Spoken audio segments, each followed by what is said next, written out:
اللہ من الشیطان الرجیم بسم اللہ الرحمن الرحیم رب اشرح لی صدری ویسر لی امری واحلل عقدۃ من لسانی یفقہوا قولی۔ دعا افضل ترین عبادت ہے۔ دعا اللہ سبحانہ تعالیٰ کے قرب کا ذریعہ ہے۔ دعا میں انسان اللہ تعالیٰ سے جب مناجات کرتا ہے تو اپنے دل کے غم، دکھ اور تکلیف کی فریاد کر رہا ہوتا ہے، اپنی محتاجگی اور اپنی بیچارگی کا اظہار کر رہا ہوتا ہے۔ ساری بڑائی اللہ سبحانہ تعالیٰ کے لیے ہے، اور بندہ تو کمزور ہے، بندہ تو محتاج ہے، فقیر ہے، ضرورت مند ہے۔ ہم اپنی زندگی کے ہر مرحلے میں دعاؤں کے محتاج ہوتے ہیں۔ اللہ سبحانہ تعالیٰ سے مانگنا کبھی ختم نہیں ہوتا، ہر حال میں مسلسل جاری رہتا ہے۔ یہ اپنے رب کے ساتھ ایک دلی تعلق کا نام ہوتا ہے۔ اس لیے جب ہم یہ محسوس کرتے ہیں کہ ہمارا رب قریب ہے، ہمارا رب ہمیں جواب دیتا ہے، تو پھر ہمیں زیادہ سے زیادہ دعا کرنے کا شوق پیدا ہوتا ہے ہمارے اندر، اور ہمیں زیادہ سے زیادہ اس بات کی طلب اور تڑپ ہوتی ہے کہ ہم اپنے رب سے خوب خوب مانگیں۔ تو ہمارا رب ہمارے قریب ہے، ہمارا رب ہماری پکار کا جواب دیتا ہے۔ ارشاد باری تعالیٰ ہے، ان ربی قریب مجیب۔ اس کو پورے احساس کے ساتھ، شوق کے ساتھ، محبت کے ساتھ کہیں، ان ربی قریب مجیب، پورے یقین کے ساتھ، تاکہ آپ کی دعاؤں کے اندر ایک اثر پیدا ہو جائے، دعائیں قبول ہو جائیں۔ دعا مانگنے کے آداب میں سے یہ ہے کہ انسان سب سے پہلے اللہ سبحانہ تعالیٰ کی حمد و ثنا بیان کرے۔ ابن مسعود رضی اللہ عنہ کہتے ہیں، جب کوئی آدمی اللہ سے سوال کرنے کا ارادہ کرے، یعنی دعا مانگنے کا ارادہ کرے، نیت کرے، تو پہلے وہ اللہ کی ایسی حمد و ثنا بیان کرے جو اس کے لائق ہے، پھر نبی صلی اللہ علیہ وسلم پر درود بھیجے، اس کے بعد دعا کرے۔ تو گویا پہلے اللہ تعالیٰ کی تعریف، پھر درود شریف، اور پھر اپنی حاجت اور اپنا سوال۔ بس اس طرح کرنے سے ممکن ہوگا کہ وہ کامیاب ہو جائے، یعنی اس کی دعا پوری ہو جائے۔ مسند احمد کی ایک روایت میں آتا ہے، رسول اللہ صلی اللہ علیہ وسلم نے ایک آدمی کو نماز میں دعا کرتے ہوئے سنا کہ اس نے نہ اللہ عز و جل کا ذکر کیا اور نہ ہی نبی صلی اللہ علیہ وسلم پر درود پڑھا، یعنی جو آخر میں ہم اتحیات کو پڑھتے ہیں۔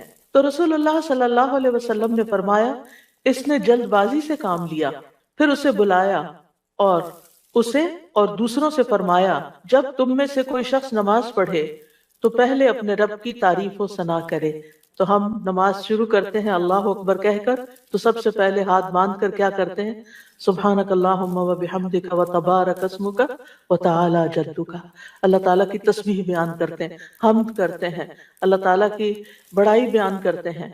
اس کے بعد سورۃ الفاتحہ پڑھتے ہیں تو وہاں بھی اللہ تعالیٰ کی سب سے پہلے حمد و ثنا کرتے ہیں، اللہ تعالیٰ کی صفات کا ذکر کرتے ہیں، پھر اس کے بعد دعا مانگتے ہیں۔ اسی طرح جب ہم نماز کا اختتام کر رہے ہوتے ہیں تو نماز کے اختتام پر بھی ہم اللہ تعالیٰ کی تعریف کے بعد پھر ہم درود شریف پڑھتے ہیں، اور نماز کے بالکل آخری حصے میں پھر جتنی چاہیں دعائیں مانگیں، پھر دعائیں قبول بھی ہوتی ہیں۔ تو یہ نماز کے اینڈ پر، یعنی پہلے حمد و ثنا، اللہ کا ذکر، تسبیحات، جیسے رکوع میں تسبیح، اور پھر رکوع سے اٹھتے ہوئے اللہ تعالیٰ کی تعریف، اور پھر مختلف یعنی ارکان ادا کرتے ہوئے بار بار اللہ اکبر کا کہنا، اور پھر اس کے بعد یہ کہ جب سارے کام پورے ہو جاتے ہیں تو پھر اللہ تعالیٰ سے مانگا جاتا ہے کہ اللہ تعالیٰ تو ہمیں عطا کر۔ تو جس نے پہلے اپنے رب کی تعریف کی، پھر نبی صلی اللہ علیہ وسلم پر درود پڑھا، اور پھر اس کے بعد دعا کی، تو اس کی دعا قبول ہوگی۔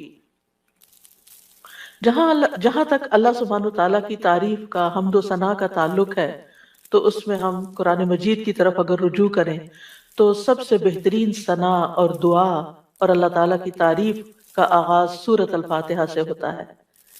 الحمد للہ رب العالمین الرحمن الرحیم مالک یوم الدین ایاک نعبد و ایاک نستعین اہدنا الصراط المستقیم صراط الذین انعمت علیہم غیر المغضوب علیہم ولا الضالین۔ سورۃ الفاتحہ اللہ تعالیٰ کی حمد و ثنا پر مشتمل صورت ہے۔ رسول اللہ صلی اللہ علیہ وسلم نے فرمایا، اللہ تعالیٰ فرماتے ہیں، اور یہ حدیث قدسی ہے، کہ نماز یعنی سورۃ الفاتحہ میرے اور میرے بندے کے درمیان نصف نصف تقسیم کر دی گئی ہے، اور میرے بندے کے لیے وہ ہے جو وہ مانگے۔ جب بندہ الحمدللہ رب العالمین کہتا ہے تو اللہ تعالیٰ فرماتے ہیں میرے بندے نے میری حمد بیان کی۔ تو گویا سورۃ الفاتحہ میں سب سے پہلے ہم کیا کرتے ہیں؟ قرآن مجید کے آغاز میں الحمدللہ کہتے ہیں، تعریف سے بات شروع کرتے ہیں۔ پھر فرمایا، اور جب وہ الرحمن الرحیم کہتا ہے تو اللہ تعالیٰ فرماتا ہے میرے بندے نے میری ثنا کی، یعنی میری تعریف بیان کی۔ اور جب وہ مالک یوم الدین کہتا ہے تو اللہ تعالیٰ فرماتے ہیں میرے بندے نے میری بزرگی بیان کی، یا فرماتا ہے کہ میرے بندے نے اپنے کام میرے سپرد کر دیے۔ اور جب وہ ایاک نعبد و ایاک نستعین کہتا ہے تو اللہ تعالیٰ فرماتا ہے یہ میرے اور میرے بندے کے درمیان ہے، اور میرے بندے کے لیے وہ ہے جو اس نے مانگا ہے، میرے بندے کے لیے وہ ہے جو اس نے مانگا ہے۔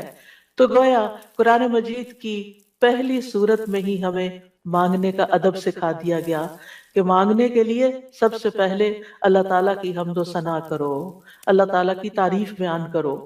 اور پھر ایاک نعبد یہ دعائے عبادت ہے، و ایاک نستعین دعائے مسئلہ ہے، جس میں ہم اللہ تعالیٰ سے مدد چاہتے ہیں زندگی کے تمام کاموں میں۔ اور پھر جب بندہ اہدنا الصراط المستقیم آخر تک کہتا ہے تو اللہ تعالیٰ فرماتا ہے یہ میرے بندے کے لیے ہے، اور میرے بندے کے لیے وہ ہے جو اس نے مانگا۔ اور یہاں ایک اور بات قابل غور ہے کہ مانگنے کی چیزوں میں سب سے پہلی چیز ہدایت ہے، رہنمائی ہے، دین کے معاملات میں بھی، دنیا کے معاملات میں بھی۔ ہم ہر قدم پر اللہ تعالیٰ کی رہنمائی کے محتاج ہیں، ہم بہترین گائیڈنس وہیں سے لے سکتے ہیں۔ اور جب ہم دن کی ہر نماز کی ہر رکعت کے اندر اللہ تعالیٰ سے ہدایت مانگتے ہیں اور اللہ تعالیٰ ہماری دعا قبول کر کے ہماری رہنمائی کرتے ہیں، تو آپ سوچئے کہ زندگی کا یہ سفر کتنا خوبصورت ہو سکتا ہے، اور پھر اس کا اختتام کتنا خوبصورت ہو سکتا ہے، اور پھر اس کا انجام کتنا پیارا ہو سکتا ہے۔ لہٰذا اللہ تعالیٰ سے ہم سب ہدایت مانگتے رہیں۔ اور ویسے بھی آپ دیکھیں کہ سورۃ الفاتحہ پڑھنے کے بعد جو دعا کی جاتی ہے وہ دعا قبول ہوتی ہے، یعنی یہ قبولیت دعا کی بھی علامت ہے۔ ابن عباس کہتے ہیں کہ اس دوران کہ جبریل علیہ السلام نبی صلی اللہ علیہ وسلم کے پاس بیٹھے ہوئے تھے کہ اچانک انہوں نے اوپر سے ایک آواز سنی، تو آپ نے اپنا سر اٹھایا۔ جبریل علیہ السلام نے فرمایا کہ یہ آسمان کا ایک دروازہ ہے جسے صرف آج کے دن کھولا گیا ہے، اس سے پہلے کبھی نہیں کھولا گیا تھا۔ پھر اس سے ایک فرشتہ اترا تو جبریل علیہ السلام نے فرمایا یہ فرشتہ جو زمین کی طرف اترا ہے یہ آج سے پہلے کبھی نہیں اترا۔ پھر اس فرشتے نے سلام کیا اور کہا کہ آپ کو 2 نوروں کی خوشخبری ہے جو آپ کو دیے گئے اور آپ سے پہلے کسی نبی کو نہیں دیے گئے، ایک سورۃ الفاتحہ اور دوسری سورۃ البقرہ کی آخری 2 آیات۔ جب بھی آپ ان دونوں میں سے کوئی بھی دعائیہ جملے پڑھیں گے، یعنی اہدنا الصراط المستقیم اور وہاں پر آمن الرسول کے آخر میں جو دعائیں آتی ہیں، تو آپ کو مانگی ہوئی چیز ضرور عطا کر دی جائے گی۔ تو اس لیے سورۃ الفاتحہ پڑھ کے بھی آپ دعا شروع کر سکتے ہیں، اور اسی طرح آمن الرسول جب پڑھیں اس وقت کی دعائیں بھی توجہ سے، اور اس کے ساتھ مزید دعائیں بھی، یعنی یہ دعا تو ہم مانگیں گے ہی اہدنا الصراط المستقیم۔ اور پھر آپ دیکھیے جب ہم پریشان ہوتے ہیں، ہم فکر مند ہوتے ہیں، ہم بیمار ہوتے ہیں، تو اس موقع پر بھی ہمیں رہنمائی کی ہی ضرورت ہوتی ہے کہ اب اس مسئلے کے حل کے لیے، اس بیماری کے علاج کے لیے، اس مشکل سے نکلنے کے لیے ہم کیا کریں۔ پھر اللہ تعالیٰ رستہ دکھا دیتا ہے اور ہم اس رستے کو اختیار کرتے ہیں اور اس مشکل سے باہر آ جاتے ہیں۔ تو اس لیے انسان کو ان دونوں چیزوں پر پورا اعتماد ہونا چاہیے۔ اور پھر آپ دیکھیے کہ حمد ہوتی کیا ہے؟ حمد اصل میں اللہ تعالیٰ کی تعریف کے لیے لفظ استعمال ہو رہا ہے یہاں پر، یعنی محبت اور تعظیم کے ساتھ اللہ تعالیٰ کا کامل وصف بیان کرنا، اللہ تعالیٰ کی تعریف بیان کرنا، کیونکہ اللہ تعالیٰ اپنی ذات، اپنی صفات، اپنے افعال، یہ 3 لفظ یاد رکھیے گا، اپنی ذات، اپنی صفات اور اپنے افعال یعنی کاموں میں کامل ہے، پرفیکٹ ہے. اس کے علاوہ کوئی اور ایسا نہیں کہ جس کے اندر کمال ہو. یہ کمال صرف اللہ تعالیٰ کے لیے ہے. اس لیے تعریف بھی اللہ ہی کی. فَلِلَّهِ الْحَمْدُ رَبِّ السَّمَاوَاتِ وَرَبِّ الْأَرْضِ رَبِّ الْعَالَمِينَ، کہ سب تعریف اللہ ہی کے لیے ہے جو آسمانوں کا رب ہے، زمین کا رب ہے اور سارے جہان والوں کا رب ہے. کیونکہ اسی نے سب کو پیدا کیا، زمین و آسمان اور جو کچھ ان کے بیچ میں ہے. اور پھر یہ کہ ہر نعمت جو ہمیں ملی اسی کی طرف سے. سب چیزوں کو پیدا کرنے والا خالق وہ، ہمارا بھی خالق وہ، اور پھر اس کے بعد ہمارا مالک بھی وہ، ہمارا رازق بھی وہ. جو کچھ بھی ہمارے پاس ہے، وَمَا بِكُم مِّن نِّعْمَةٍ فَمِنَ اللَّهِ، اسی کی طرف سے ہے. اس لیے سب تعریف بھی اسی کی. جب سب کچھ دیا اس نے تو پھر شکر بھی اسی کا ادا کرنا چاہیے. اور پھر آپ دیکھیے کہ ہدایت کا سبب جو کتاب اللہ ہے وہ بھی اللہ نے ہمیں دی، لہٰذا اس پر بھی اللہ تعالیٰ کی تعریف. تو اللہ تعالیٰ نہ صرف یہ کہ دنیا میں بلکہ آخرت میں بھی تعریف کا حقدار ہے. الحمدللہ الذی لہ ما فی السماوات وما فی الارض ولہ الحمد فی الآخرہ وہو الحکیم الخبیر. سب تعریف اللہ کے لیے ہے جو کچھ آسمانوں میں ہے اور جو کچھ زمین میں ہے سب اسی کا ہے، اور آخرت میں بھی سب تعریف اسی کے لیے ہے. وہی کمال حکمت والا، ہر چیز کی خوب خبر رکھنے والا ہے. اور پھر اللہ تعالیٰ کی صفات کا جو ذکر ہے کہ کیوں نہ اس کی تعریف کی جائے، کیونکہ وہ تو مہربان ہے، رحمان اور رحیم ہے. اور اللہ تعالیٰ کی 100 رحمتیں ہیں جن میں سے صرف ایک اس دنیا کے لیے، باقی 99 آخرت کے لیے. اس لیے تعریف دنیا میں بھی اللہ کی اور آخرت میں بھی. اور پھر مالک یوم الدین بھی وہی ہے کہ جس دن ہمارے اعمال کا فیصلہ ہوگا. اس لیے تعریف اسی کی کہ اس نے یہ فیصلہ اپنے ہاتھ میں رکھا ہے، اور پھر ہم اسی کی عبادت کرتے ہیں. جس رب کی اتنی صفات ہوں پھر اس کی عبادت کیوں نہ کی جائے، اور اسی سے ہم مدد چاہتے ہیں، اور سب سے پہلے ہدایت چاہتے ہیں، اور پھر انعام یافتہ لوگوں میں شامل ہونا چاہتے ہیں. ان لوگوں میں نہیں جن پر رب ناراض ہے، اور ان میں بھی نہیں کہ جو بھٹکے ہوئے لوگ ہیں. تو سورۃ الفاتحہ میں جہاں دعا کا ادب بیان ہو رہا ہے وہاں اللہ تعالیٰ کی صفات کا بھی ذکر ہے، کیونکہ فَلِلَّهِ الْأَسْمَاءُ الْحُسْنَى فَادْعُوهُ بِهَا، سب اچھے اچھے نام اللہ کے ہیں، لہٰذا ان ناموں کے ساتھ اس کو پکارو، یعنی اس کی صفات بیان کر کے، اس کی تعریف کر کے اس کو پکارو. نبی صلی اللہ علیہ وسلم جب صبح کے وقت اٹھتے تھے اور تہجد کی نماز شروع کرتے تھے تو اس وقت سب جو ہاتھ باندھ کر دعا پڑھتے تھے، یعنی اذا قام من اللیل یتہجد قال، اس وقت کیا پڑھتے؟ اللہم لک الحمد، اللہ سب تعریف تیرے ہی لیے ہے. انت قیم السماوات والارض ومن فیہن ولک الحمد لک ملک السماوات والارض ومن فیہن ولک الحمد انت نور السماوات والارض ولک الحمد انت الحق ووعدک الحق ولقاؤک حق وقولک حق والجنة حق والنار حق والنبیون حق ومحمد صلی اللہ علیہ وسلم حق والساعة حق. اس کے بعد دعا کرتے اللہم لک اسلمت وبک آمنت وعلیک توکلت وإلیک انبت وإلیک خاصمت وإلیک حاکمت فاغفر لی ما قدمت وما اخرت وما اسررت وما اعلنت انت المقدم وانت المؤخر لا الہ الا انت. یہ تھا آپ کے دعا مانگنے کا انداز. کتنی زیادہ پہلے اللہ تعالیٰ کی تعریف کی اور پھر اس کے بعد اپنا آپ اللہ تعالیٰ کے سپرد کیا، اور آخر میں جو سب سے زیادہ یعنی معصوم عن الخطا ہے نبی صلی اللہ علیہ وسلم، جن کی کوئی غلطیاں ہی نہیں، کوئی گناہ ہی نہیں، وہ کیا مانگ رہے ہیں؟ ایک چیز مانگ رہے ہیں، کیا؟ فاغفر لی ما قدمت وما اخرت وما اسررت وما اعلنت. اللہ تو مجھے بخش دے، میرے اگلے پچھلے پوشیدہ اور ظاہری گناہوں کو معاف کر دے. تو ہی پہلے تھا اور تو ہی آخر میں ہوگا، تیرے سوا کوئی معبود نہیں. نبی صلی اللہ علیہ وسلم کے تہجد کے وقت کی اس دعا سے ہمارے لیے سیکھنے کی کیا بات ہے کہ دعا کا ایک بڑا حصہ کس پر مبنی ہونا چاہیے؟ اللہ تعالیٰ کی تعریف پر مبنی ہونا چاہیے. لیکن ہم نے کبھی یہ دعا کا سلیقہ سیکھا ہی نہیں. اللہ تعالیٰ کی یہ تعریف کبھی اس طرح کی ہی نہیں. ہمیں صرف اپنا آپ ہی یاد رہتا ہے، صرف اپنے مسائل یاد رہتے ہیں، صرف اپنی پریشانیوں کا ذکر رہتا ہے. اللہ تعالیٰ کی حمد و ثنا ہم بھولے رہتے ہیں. اور پھر یہ کہ اللہ سبحانہ وتعالیٰ کی حمد و ثنا کا حق ادا نہیں ہو سکتا جتنی بھی ہم کریں. اس لیے جو اللہ کے پیارے بندے ہوتے ہیں وہ اللہ تعالیٰ کی حمد و ثنا میں زیادہ وقت لگاتے ہیں. تو آج سے جو سیکھنے کی بات ہے، جو ٹیک ہوم میسج ہے، وہ یہ کہ ہم اگر چاہتے ہیں کہ اللہ تعالیٰ ہماری مشکلات آسان کریں، ہمیں بخش دیں دنیا میں بھی اور آخرت میں بھی، تو پھر اللہ کی تعریف بیان کریں، اللہ کی توحید بیان کریں، اللہ تعالیٰ کی حمد بیان کریں، اللہ تعالیٰ کی تکبیر بیان کریں، اللہ تعالیٰ کی تسبیح بیان کریں. اور پھر ہم دیکھتے ہیں کہ قیامت کے دن اللہ تعالیٰ نبی صلی اللہ علیہ وسلم کو سفارش کرنے سے پہلے اپنی حمد سکھائیں گے.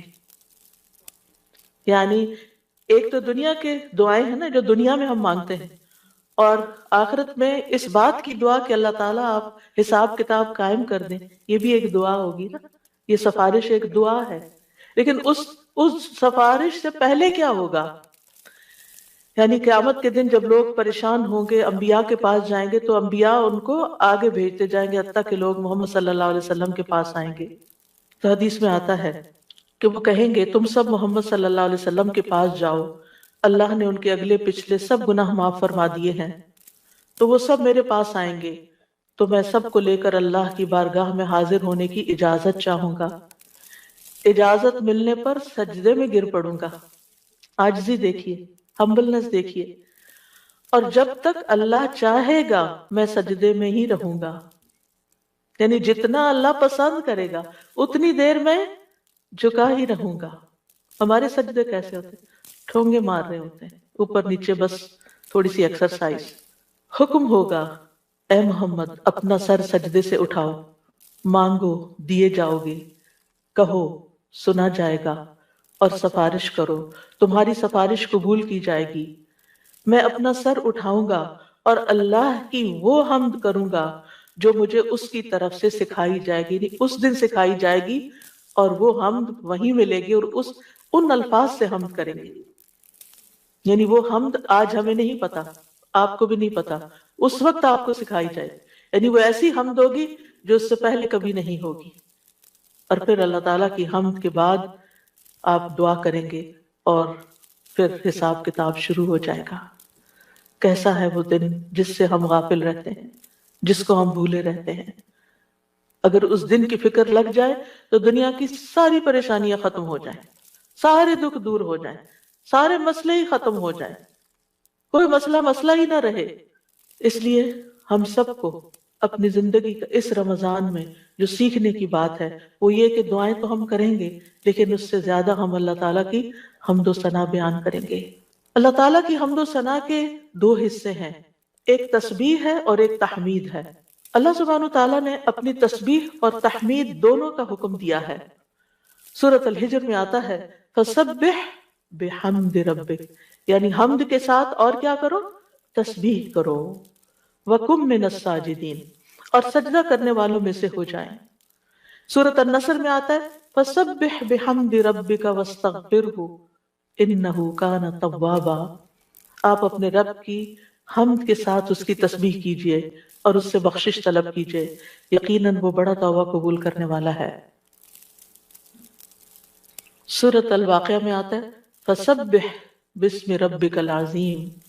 سورۃ الأعلى میں آتا ہے سبح اسم ربک الاعلی، یعنی باقاعدہ تسبیح کا حکم دیا گیا ہے. ایک اور جگہ آتا ہے وسبح بحمد ربک بالعشی والابکار، صبح و شام اپنے رب کی حمد کے ساتھ تسبیح کیجیے. اللہ تعالیٰ اہل ایمان کو بھی حکم دیتے ہیں، مجھے اور آپ کو بھی حکم دیتے ہیں یا ایھا الذین آمنوا اذکروا اللہ ذکرا کثیرا وسبحوہ بکرۃ واصیلا. اے ایمان والو اللہ کو بکثرت یاد کرو اور صبح و شام اس کی تسبیح کیا کرو.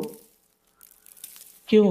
اس لیے کہ اللہ سبحانہ تعالیٰ نے خود اپنی تسبیح بیان کی ہے، سبحان الذی اسری بعبدہ لیلا من المسجد الحرام الی المسجد الاقصی، فرشتے اس کی تسبیح بیان کرتے ہیں، یسبحون بحمد ربہم، انبیاء اس کی تسبیح بیان کرتے ہیں، رسول اللہ صلی اللہ علیہ وسلم اللہ تعالیٰ کی تسبیح بیان کرتے تھے، کائنات کی ہر چیز اللہ کی تسبیح بیان کر رہی، وَإِن مِّن شَيْءٍ إِلَّا يُسَبِّحُ بِحَمْدِهِ وَلَٰكِن لَّا تَفْقَهُونَ تَسْبِيحَهُم، یہ زمین جس پر ہم بیٹھے ہیں یہ بھی اللہ کی تسبیح کرتی ہے، یہ آسمان جس کو ہم دیکھتے ہیں وہ بھی اللہ کی تسبیح کرتا ہے، ایک ایک ذرہ اللہ کی تسبیح کر رہا، ایک ایک ذرہ، الیکٹرونز اور پروٹونز بھی اللہ کی تسبیح کر رہے ہیں، ہر چیز اللہ کی تسبیح میں ہے، اور اہل ایمان بھی اللہ کی تسبیح کرتے ہیں، پھر ہم تسبیح کیوں نہ کریں؟ کیا چیز ہمیں روکے ہوئے ہے؟ کس وجہ سے ہم تسبیح میں کوتاہی کرتے ہیں؟ ایک اور جگہ پر آتا ہے کہ تسبح لہ السماوات السبع والارض ومن فیہن، ساتوں آسمان اور زمین اس کی تسبیح کرتے ہیں اور جو بھی ان میں ہے، پرندے بھی اللہ کی تسبیح بیان کرتے ہیں، بجلی کی کڑک بھی اللہ کی تسبیح بیان کرتی ہے، داؤد علیہ السلام کے ساتھ پہاڑ اور پرندے بھی تسبیح کیا کرتے تھے، فرشتے بھی تسبیح کرتے ہیں، اور حاملین عرش اللہ سبحانہ تعالیٰ کی ہر وقت تسبیح و تحمید میں لگے رہتے ہیں، الذین یحملون العرش ومن حولہ یسبحون بحمد ربہم، کیا زبردست کام ہے ان کا، جن کو سب سے اعلیٰ ترین ڈیوٹی دی گئی ہے کہ وہ عرش الہی کو اٹھا کے رکھے، وہ فرشتے جو عرش اٹھائے ہوئے ہیں اور جو اس کے ارد گرد ہیں، سب اپنے رب کی حمد کے ساتھ اس کی تسبیح بیان کرتے ہیں، قیامت کے دن بھی وہ ایسا ہی کریں گے، وَتَرَى الْمَلَائِكَةَ حَافِّينَ مِنْ حَوْلِ الْعَرْشِ يُسَبِّحُونَ بِحَمْدِ رَبِّهِمْ، اس دن آپ دیکھیں گے کہ فرشتے عرش کے گرد حلقہ باندھے اپنے رب کی تعریف کے ساتھ تسبیح کر رہے ہیں، اور عبادت کے آغاز میں بھی اور اختتام پر بھی، دن کے آغاز پر بھی اور دن کے اختتام پر بھی ہمیں تسبیح کا حکم ہے، تمام مخلوقات کے رزق کی کنجی ہے تسبیح، اللہ تعالیٰ کے محبوب ترین کلمات ہیں، سبحان اللہ والحمد للہ ولا الہ الا اللہ واللہ اکبر، اللہ سبحانہ تعالیٰ کو ہم سے زیادہ کوئی چیز محبوب نہیں، رسول اللہ صلی اللہ علیہ وسلم نے فرمایا ہم سے بڑھ کر کوئی چیز اللہ تعالیٰ کو زیادہ محبوب نہیں، لہذا تسبیح اور حمد دونوں ہی ہونی چاہیے۔ تسبیح سے تقدیر بھی بدل جاتی ہے، یونس علیہ السلام کو کس بنا پر اتنی بڑی مشکل سے نجات ملی، فلولا ان کان من المسبحین للبث فی بطنہ الی یوم یبعثون، اگر یہ بات نہ ہوتی کہ وہ تسبیح کرنے والوں میں سے تھا تو یقیناً وہ اس کے پیٹ میں یعنی مچھلی کے پیٹ میں اس دن تک رہتا جس میں لوگ اٹھائے جائیں گے، یعنی اگر وہ تسبیح نہ کرتے تو اس مشکل سے نجات نہ ملتی، تو بہت سی مشکلات سے نجات کا ذریعہ ہے تسبیح کرنا، اور وہ اپنی تسبیح میں کیا پڑھتے تھے، لا الہ الا انت سبحانک انی کنت من الظالمین، یہ تسبیح دل کی گھٹن اور سینے کی تنگی کا علاج بھی ہے، جب حالات مشکل ہو جائیں، دل غم سے بھر جائیں، سینے کے اندر گھٹن محسوس ہونے لگے، کوئی چیز اچھی نہ لگے تو تسبیح شروع کر دیں، لوگوں کی باتیں آپ کو پریشان کریں تو تسبیح شروع کر دیں، وَلَقَدْ نَعْلَمُ أَنَّكَ يَضِيقُ صَدْرُكَ بِمَا يَقُولُونَ فَسَبِّحْ بِحَمْدِ رَبِّكَ وَكُن مِّنَ السَّاجِدِينَ وَاعْبُدْ رَبَّكَ حَتَّى يَأْتِيَكَ الْيَقِينُ، ہم جانتے ہیں کہ بے شک آپ کا سینہ اس سے تنگ ہوتا ہے جو باتیں وہ کرتے ہیں، اور ایسا ہوتا ہے ہم سب کے ساتھ بھی ہوتا ہے کہ خاص طور پر ہمارے دین کے رستے پر آنے کی وجہ سے جب لوگ باتیں کرتے تو ہمیں پریشانی لاحق ہوتی، لوگوں کی باتیں ہرٹ کرتی ہیں، تو اس کا علاج کیا ہے؟ اس کا علاج اپنے آپ کو ڈیفینڈ کرنا نہیں ہے، اپنی صفائیاں بیان کرنا نہیں ہے، جواباً اٹیک کرنا نہیں ہے، بد اخلاقی کے جواب میں بد اخلاقی کوئی نیکی نہیں ہوتی، اس کے جواب میں اپنے رب کی طرف رجوع کرنا ہے، اس کی تسبیح کرنی، اللہ تو پاک ہے، میں تو گناہگار ہوں، مجھ پہ اگر لوگ باتیں کرتے بھی ہیں تو میرا قصور ہو سکتا ہے، لیکن ساری پاکی تو تیرے ہی لیے ہے، ساری تعریف تو تیرے ہی لیے ہے، اور پھر سجدوں کی کثرت، پھر اسی طرح اگر انسان کے اندر بخل کے جذبات ہو، کچھ خرچ کرنے کو دل نہ چاہتا ہو، خوف آتا ہو، رات کا خوف ہو، دشمن کا خوف ہو، ڈر لگے، تو ایسی صورت میں بھی انسان کو تسبیح پڑھنی چاہیے، سبحان اللہ والحمد للہ ولا الہ الا اللہ واللہ اکبر۔ اور ویسے بھی ایک دفعہ سبحان اللہ اور الحمد للہ کہنے سے زمین و آسمان بھر جاتا ہے، اتنا بڑا اجر و ثواب ہے اس کا، یعنی معمولی چیز نہیں ہے۔ رسول اللہ صلی اللہ علیہ وسلم نے فرمایا، اور سبحان اللہ اور الحمد للہ کہنے سے زمین و آسمان کی درمیانی فضا بھر جاتی ہے۔ گناہ جتنے بھی ہوں تسبیح اور تحمید کہنے سے معاف ہو جاتے ہیں۔ عرش الہی کے گرد بھی ان کلمات کی بنبناہٹ ہوتی ہے، یعنی وہاں بھی تسبیح پڑھی جاتی ہے۔ تسبیح پڑھنے والوں کے چہروں پر رونق آ جاتی ہے، حمد سے خیر و برکات نصیب ہوتی ہیں۔ امام ابن قیم کہتے ہیں جو ہمیشہ تسبیح کرتا ہے اس کے چہرے کے خطوط چمک اٹھتے ہیں، یعنی اس کا چہرہ روشن ہو جاتا ہے، اور جو ہمیشہ حمد پڑھتا ہے اس کے اوپر مسلسل خیرات و برکات اترتی رہتی ہیں۔ تو دونوں چیزیں مل جائیں تو چہرے کی رونق بھی ملے گی اور اس کے ساتھ ساتھ اللہ تعالیٰ کی طرف سے رحمتیں بھی آئیں گی۔ اور فرمایا جو ہمیشہ استغفار کرتا رہتا ہے اس کے لیے بند دروازے کھل جاتے ہیں۔ جن چیزوں میں رکاوٹ آئی ہوئی ہوتی، ہم اکثر شکایت کرتے رہتے ہیں اس چیز میں بندش ہے، اس میں بندش ہے، ان ساری بندشوں کا علاج تسبیح و تحمید میں ہے، لیکن ہم بھولے رہتے ہیں، ہم صرف پریشان رہتے ہیں اور پریشان ہو کر ذکر کرنا بھی بھول جاتے ہیں۔ اور یہ تو دنیا کے فائدے ہیں نا، لیکن قیامت کے دن میزان میں یہ کلمات بہت بھاری ہوں گے۔ آپ صلی اللہ علیہ وسلم نے ایک موقع پر اپنے ہاتھ سے 5 کا اشارہ کیا کہ یہ میزان میں بہت بھاری ہوں گے، کس قدر بھاری ہوں گے، اور پھر فرمایا سبحان اللہ والحمد للہ ولا الہ الا اللہ واللہ اکبر۔ اور 5ویں چیز، مسلمان کا فوت ہونے والا نیک بیٹا، اس کا باپ ثواب کی امید کے ساتھ اس پر صبر کرے، تو یہ 5ویں چیز ہے۔ یعنی اگر کسی والد یا والدہ یا والدین دونوں کا جوان بیٹا فوت ہو جائے اور وہ نیک بھی ہو، جس سے یہ توقع ہو کہ ہمارے مرنے کے بعد وہ ہمارے لیے دعائیں کرے گا، لیکن انسان اللہ کی خاطر صبر کر لیتا ہے، تو یہ صبر میزان میں بہت زیادہ وزنی ہو جائے گا۔ اور قیامت کے دن سب سے زیادہ بہترین بندے وہ ہوں گے جو دنیا میں سب سے زیادہ حمد کرنے والے ہوں گے۔ اللہ کی تسبیح اور تحمید کے مسنون کلمات بھی ہیں جو نبی صلی اللہ علیہ وسلم نے خود سکھائے۔ آپ صرف اتنا بھی پڑھ سکتے ہیں، سبحان اللہ سبحان اللہ سبحان اللہ۔ آپ نے دیکھا ہوگا کچھ لوگوں کی گفتگو کا تکیہ کلام ہوتا ہے سبحان اللہ، ہر دوسری بات میں وہ سبحان اللہ کہہ رہے ہوتے ہیں۔ اور خاص طور پر سبحان اللہ سورج طلوع ہونے اور غروب ہونے سے پہلے 100 بار پڑھا جائے تو یہ 100 اونٹوں سے زیادہ بہتر ہے۔ پھر اسی طرح سبحان اللہ کا مطلب کیا ہے کہ اللہ تعالیٰ پاک ہے، کس چیز سے؟ ہر نقص سے اور ہر عیب سے، ہر شبیہ سے، ہر مثیل سے، یعنی اس کا نہ کوئی اس جیسا ہے، نہ کوئی اس کی مثال ہے، اور کوئی یعنی ہر ایک میں نقص ہے، صرف اللہ ہی کامل ہے۔ تو اس کے کمال کی وجہ سے، یعنی وہ کامل ذات ہے، اس کے اندر کسی قسم کی کوئی کمی نہیں، کوئی عیب نہیں، کوئی خرابی نہیں، کوئی نقص نہیں۔ تو ہم جب کہتے ہیں سبحان اللہ تو اللہ تعالیٰ کو ہر طرح کے نقص سے پاک قرار دیتے ہیں، اور اس کے کمال میں بھی کوئی نقص نہیں، یعنی اللہ سبحانہ تعالیٰ میں کوئی عیب نہیں، اور پھر یہ کہ وہ کامل ہے اور اس کے کمال میں کوئی کمی نہیں، کچھ بھی کمی نہیں، یہ بھی تسبیح کا معنی ہوتا ہے۔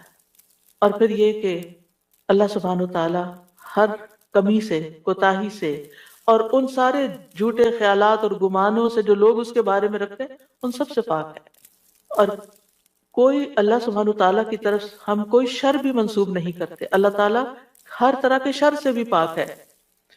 تو یہ اللہ تعالیٰ کی بڑائی کا ایک کلمہ ہے۔ ایک شخص نے حضرت علی رضی اللہ عنہ سے پوچھا کہ سبحان اللہ کیا ہے؟ انہوں نے کہا یہ اللہ کی بڑائی کی تعظیم ہے۔ سبحان اللہ کلمہ توحید بھی ہے، ایمان کا رکن بھی ہے۔ ابن قیم کہتے ہیں تسبیح اللہ سبحانہ تعالیٰ کی ثنا اور تعریف ہے، یہ تعظیم پاکیزگی اور تنزیہ پر مشتمل ہے۔ فرشتے مسلسل اس کی تسبیح کرتے ہیں، رکتے ہی نہیں۔ تمام کائنات، حیوانات، جمادات، نباتات، ریت کے ذرات، پانی کے قطرے، ہوائیں، بجلیاں، ہر چیز اس کی تسبیح کر رہی ہے. اور یہ تسبیح دنیا کی زندگی ختم ہونے سے ختم نہیں ہو جائے گی. جب قیامت آئے گی تو ہر چیز ٹوٹ پھوٹ جائے گی نا، یہ کائنات اس طرح نہیں رہے گی جیسے ہے، لیکن تسبیح ختم نہیں ہوگی، وہ پھر بھی جاری رہے گی. اور مومن جب جنت میں پہنچیں گے تو ان کا ذکر کیا ہوگا؟ تسبیح ہی ہوگی، اللہ تعالیٰ کی حمد و ثنا ہی ہوگی. تو نماز بھی اللہ کے لیے ہوتی ہے، دعا بھی اللہ تعالیٰ سے کی جاتی ہے، اسی طرح تسبیح بھی صرف اللہ کی ہوتی ہے. آپ کسی انسان کی تسبیح نہیں کر سکتے. وہ کہتے ہیں کہ تم کس کی تسبیح پڑھ رہے ہو، کسی کی بھی نہیں پڑھنی چاہیے، کیونکہ کوئی پاک ہے ہی نہیں، ہم سب خطا کار ہیں، ہم سب سے غلطیاں ہوتی ہیں. تو اس لیے یہ بھی صرف اور صرف خالصتاً اللہ کے لیے. اور کلمہ سبحان جو ہے یہ اللہ کے سوا کسی کے لیے نہیں بولا جا سکتا. یہ نام بھی نہیں رکھنا چاہیے بچوں کا. اگر کوئی بھول کے رکھ چکا ہے تو اس کو تھوڑا سا آلٹر کر لیں، سبحان رکھ لیں، ٹھیک ہے. سبحان نام نہیں رکھتے، یہ نام میں نے سنا تھا کہیں کسی نے رکھا ہوا تھا. تو سبحان جو ہے یہ یعنی ہر عیب سے پاک کیسے ہو سکتا ہے کوئی، صرف یہ تو اللہ تعالیٰ ہی کی صفت ہے.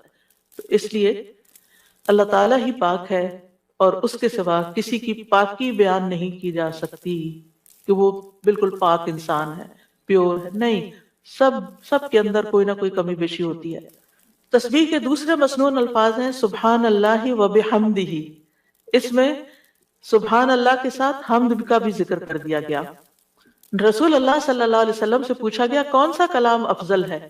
آپ نے فرمایا جو اللہ نے اپنے فرشتوں اور بندوں کے لیے چنا ہے، یعنی سبحان اللہ و بحمدہ. تو بات میں پھر شروع سے جا کے ملاؤں گی کہ یہ خالی تسبیح پہ کوئی لیکچر میں نہیں دے رہی. یہ دعا مانگنے سے پہلے آپ نے جو کلمات ادا کرنے ہیں، جو اذکار کرنے ہیں، جو تسبیحات پڑھنی ہیں، یہ ان کی وضاحت ہو رہی ہے کہ یہ بہترین دعائیں ہیں ایک طرح سے. یعنی اگر آپ صرف اللہ تعالیٰ کی تعریف بیان کرتے رہیں اور کچھ بھی نہ کہیں تو آپ کو وہ ساری خیر مل جائے گی جو آپ چاہتے ہیں اور اس سے بھی زیادہ. دعا مانگنے میں ہم عام طور پر صرف ایک چیز کو دعا سمجھتے ہیں اور وہ یہ ہے کہ اللہ سے کسی چیز کا سوال کرنا. وہ صرف 1% ہے. اللہ تعالیٰ سے دعا کے مختلف طریقے ہیں اور اسی میں سے ایک اس کی حمد و ثنا بیان کرنا، بلکہ کچھ مانگنے سے پہلے تو لازمی طور پر اس کی حمد و ثنا کرنا. تو سبحان اللہ کہنا جو ہے یہ توحید کی انتہا ہے کہ اللہ تعالیٰ کو ان عیوب سے پاک قرار دینا جو اس کے شان کے لائق نہیں. اور پھر یہ کہ کوئی بھی چیز جو اللہ تعالیٰ کی عظمت کے خلاف ہے، کوئی بات، کوئی کام، کوئی اشارہ، کوئی چیز، ان سب کو بھی نگیٹ کرنا.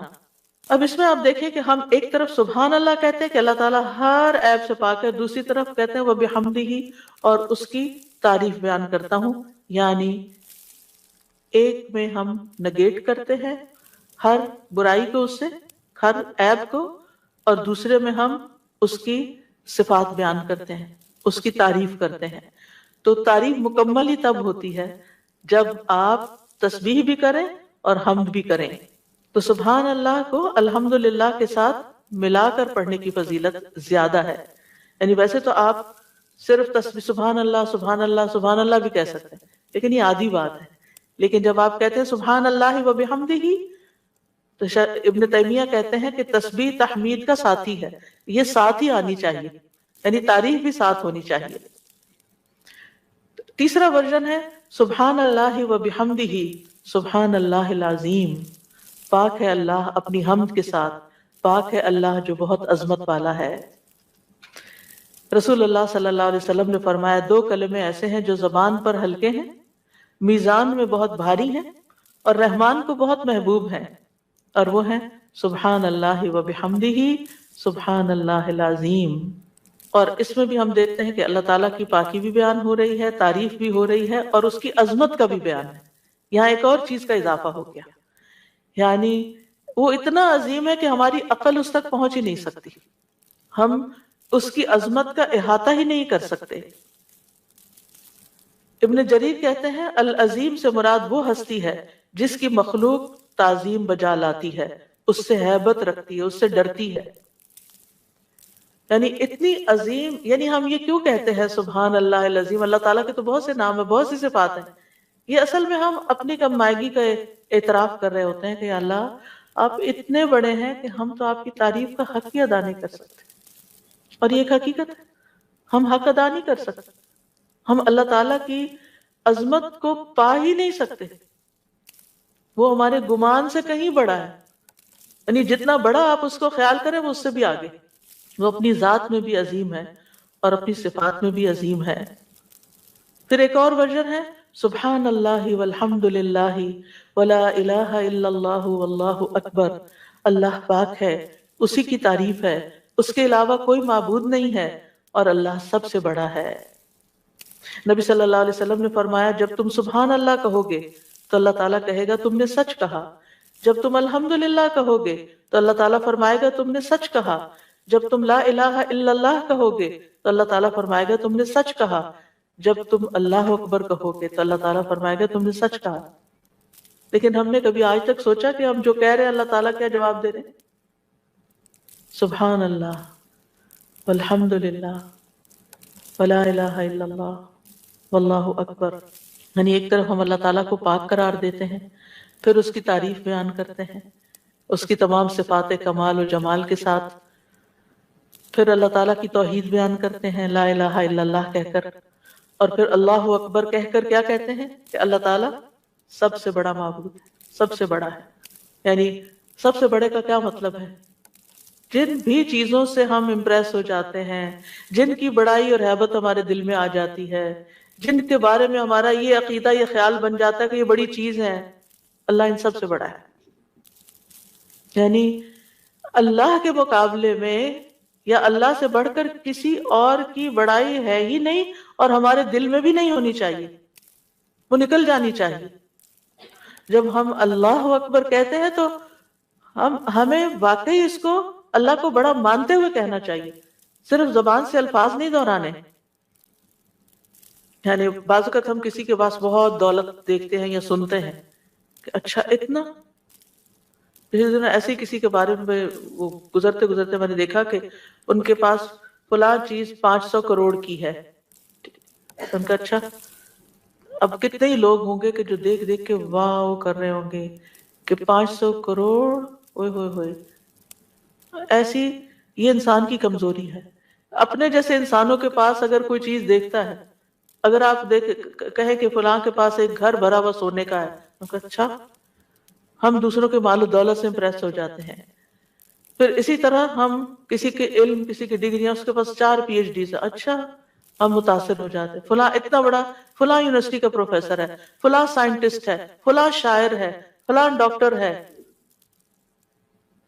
یہ ساری چیزیں ہم جب اپنی عام کسی بھی مجلس میں بیٹھ کے آپ لوگوں کی گفتگو کو دیکھیں کہ وہ لوگوں کی بڑائی سے ان کے دل کتنے بھرے ہوئے ہوتے ہیں اور ان کی باتوں کو کتنے غور سے سنتے ہیں. پھر کیا ہم واقعی اللہ تعالیٰ کو بھی ایسی اہمیت دیتے ہیں؟ اور اسی عظمت کے احساس کے ساتھ ہم اللہ تعالیٰ کی تعریف کر رہے ہوتے ہیں، یہ صرف الفاظ دہرا رہے ہوتے ہیں. تو اللہ سبحانہ وتعالیٰ سب عقل رکھنے والوں سے بڑی عقل رکھتا ہے، سب حکمت والوں سے بڑا حکیم ہے، سب رزق رکھنے والوں سے بڑا رازق ہے، غنی ہے، القدیر ہے، العزیز ہے، الرحیم ہے. پھر ایک اور ورژن ہے تسبیح کا سبحان اللہ و بحمدہ استغفر اللہ و اتوب الیہ. میرے خیال ہے ایک ہمارا کارڈ بھی ہے تسبیحات کا، اویلیبل ہے الحمدللہ. اچھا پیچھے موجود ہے، تو آپ یہ کارڈ ضرور لے لیجئے، اور اس کارڈ سے کم از کم یہ سارے ورژنز آپ کو انشاءاللہ مل جائیں گے کہ مختلف الفاظ میں ہم اللہ تعالیٰ کی تسبیح کرتے رہیں جو ہمیں رسول اللہ صلی اللہ علیہ وسلم نے سکھائے ہیں. ہمیں وہ پتہ ہونے چاہیے. اگر ہمیں یاد نہیں، ہمیں سیکوینس نہیں معلوم، سیکوینس تو ہم نے خود ہی بنایا ہے، یعنی ہم پھر مس کر جاتے ہیں نا جب کوئی چیز رینڈملی پڑھ رہے ہوتے ہیں ادھر ادھر سے. لیکن جب ایک چیز آپ کے سامنے ہوگی تو اس کو بھی اس طرح نہیں پڑھنا کہ بس ایک پنسورے کی طرح بس آپ اس کو ایک وظیفے کی کتاب بنا لیں. اس کو بھی ٹھہر ٹھہر کے پڑھنا ہے، محسوس کر کر کے پڑھنا ہے کہ اللہ واقعی بڑا ہے. تو 5واں جو ورژن ہے وہ ہے سبحان اللہ و بحمدہ استغفر اللہ و اتوب الیہ. میں اللہ کی پاکیزگی بیان کرتا ہوں، اس کی حمد کے ساتھ میں اللہ سے بخشش کا طلبگار ہوں اور اسی کی طرف رجوع کرتا ہوں۔ حضرت عائشہ کہتی ہیں کہ رسول اللہ صلی اللہ علیہ وسلم کثرت سے یہ فرمایا کرتے تھے، سبحان اللہ و بحمدہ استغفر اللہ و اتوب الیہ۔ حضرت عائشہ کہتی ہے میں نے پوچھا، اے اللہ کے رسول میں آپ کو دیکھتی ہوں آپ بکثرت یہ پڑھتے رہتے ہیں، تو آپ نے فرمایا میرے رب نے مجھے خبر دی ہے کہ میں جلد ہی اپنی امت میں ایک نشانی دیکھوں گا اور جب میں اس کو دیکھ لوں تو بکثرت کہوں، یعنی اللہ تعالیٰ کی طرف سے مجھے حکم ملا ہے، وہ نشانی میں دیکھ چکا ہوں۔ اذا جاء نصر اللہ والفتح ورأيت الناس يدخلون في دين الله افواجا فسبح بحمد ربك واستغفره۔ اب یہاں ایک اور چیز کا اضافہ ہوگا، تسبیح بھی، حمد بھی، اور پھر استغفار بھی، اور اسی پر تو اللہ تعالیٰ کی حمد و ثنا کے ساتھ ہمیں استغفار بھی کرنا چاہیے، ساری مشکلات انشاءاللہ آسان ہو جائیں گی۔ چھٹی تسبیح، سبحان اللہ و بحمدہ عدد خلقہ ورضا نفسہ وزنۃ عرشہ ومداد کلماتہ۔ پاکیزگی ہے اللہ کی اس کی تعریفوں کے ساتھ، اس قدر جتنی کہ اس کی مخلوق ہے، اتنی کہ وہ اس سے راضی ہو جائے، اور اس کے عرش کے وزن کے برابر، اور اس قدر جتنی کہ اس کے کلمات کی روشنائی ہے۔ رسول اللہ صلی اللہ علیہ وسلم حضرت جویریہ کے پاس سے نکلتے ہیں صبح کی نماز ادا کرنے کے لیے، وہ اپنی جائے نماز پر بیٹھی ہوئی تھی، پھر دن چڑھے واپس انہی کے پاس تشریف لاتے ہیں، وہ وہیں بیٹھی ہوئی تھی۔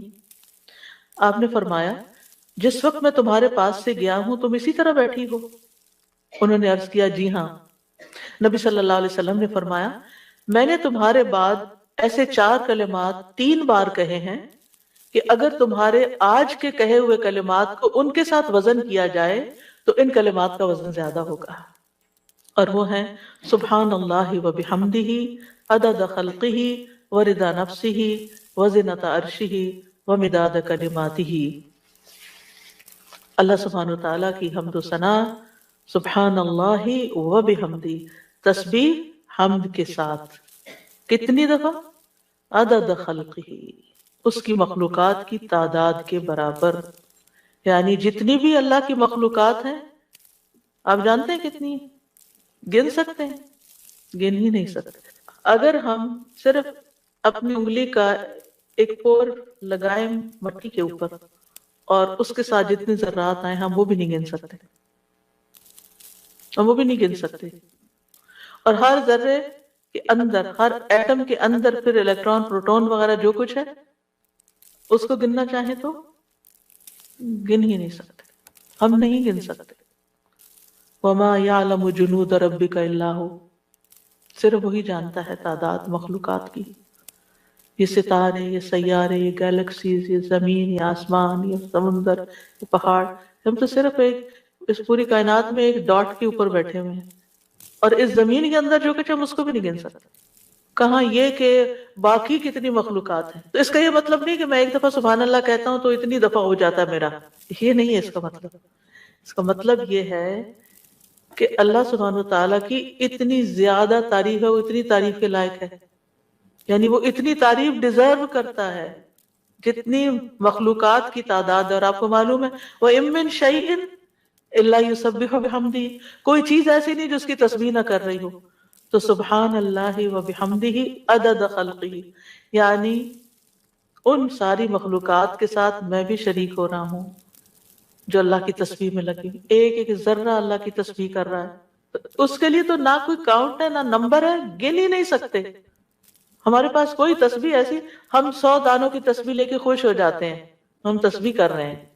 ایک 100 دفعہ پڑھ لینا، کوئی 100 دفعہ پڑھ لیا، اپنے آپ کو ہی تسلی دے دیتے ہیں۔ آپ دیکھیں کتنی اس کو کیا پرواہ ہماری 100 دفعہ کی، اگر ہم خلوص کے ساتھ نہیں پڑھتے۔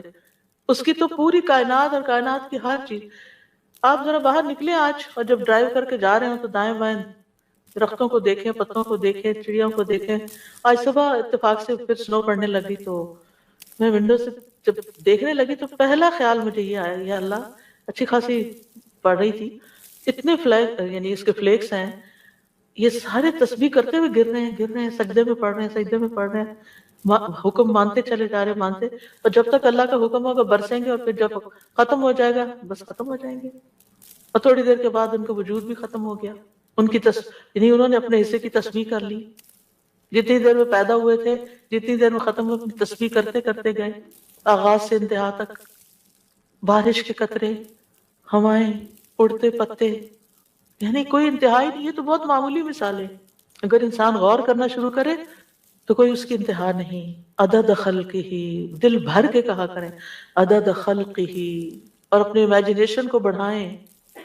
پھر آپ دیکھیں گے کہ آپ کے اندر اللہ کی محبت کیسی آئے گی. تو جس کی تسبیح، جس کی تعریف اتنی کائنات کر رہی، اگر میں نے کوتاہی کی تو سراسر میرا ہی نقصان ہے، اس کا کچھ نہیں بگڑے گا. اس کو پرواہ ہی نہیں ہے میں کرتی ہوں یا نہیں، اس کو نہیں پرواہ. ہاں اگر میں دل سے کرتی ہوں اور محبت سے کرتی ہوں تو وہ بڑا ہی قدردان ہے. پھر اس کے بعد، اور اس میں آپ دیکھیں کہ مخلوقات کی صرف ایک قسم مراد نہیں ہے، جن، انسان، فرشتے، چھوٹے بڑے، جانور، حیوان، پرند چرند، سب کے سب. پھر اس کے بعد وردا نفسی ہی، اور اس کی نفس کی رضا کے مطابق، یعنی جس سے وہ راضی ہو جائے، جتنی اس کے نفس کی رضا ہے، جتنی اللہ تعالیٰ اپنی ذات کے لیے تسبیح کو پسند کرتا ہے. یعنی میرے پاس تو الفاظ ہی نہیں، کیونکہ اللہ کی رضا کیا ہے؟ وَرِضْوَانُ اللَّهِ اکبر، سب سے بڑی چیز ہے اللہ کی رضا. یا انسانیوں کہ میں اللہ کی تسبیح کر رہی ہوں حتیٰ کہ وہ راضی ہو جائے، اور پھر اس کے بعد بھی تسبیح کر رہی ہوں، اس کے بعد بھی حمد ہے. وہ مجھ سے راضی بھی ہو جائے پھر بھی میں مزید کروں گی. یہ نہیں کہ میرا ایم یہ ہے کہ بس اللہ کو راضی کرنا ہے اور راضی ہو گئے بس میرا کام ختم. نہیں، اس سے زیادہ، اس سے آگے. وزنت عرشہ، اس کے عرش کے وزن کے برابر. یعنی میں اتنی حمد اور تسبیح بیان کر رہی ہوں جتنا عرش کا وزن ہے. عرش ساری مخلوقات میں سے سب سے بڑی چیز ہے. وَهُوَ رَبُّ الْعَرْشِ الْعَظِيمِ. ابو درداء کہتے ہیں نبی صلی اللہ علیہ وسلم نے فرمایا، ابو ذر کہتے ہیں نبی صلی اللہ علیہ وسلم نے فرمایا، اے ابو ذر، کرسی کے مقابلے میں 7 آسمان اس طرح ہے جیسے بیابان زمین میں کوئی چھلا پڑا ہوا ہو.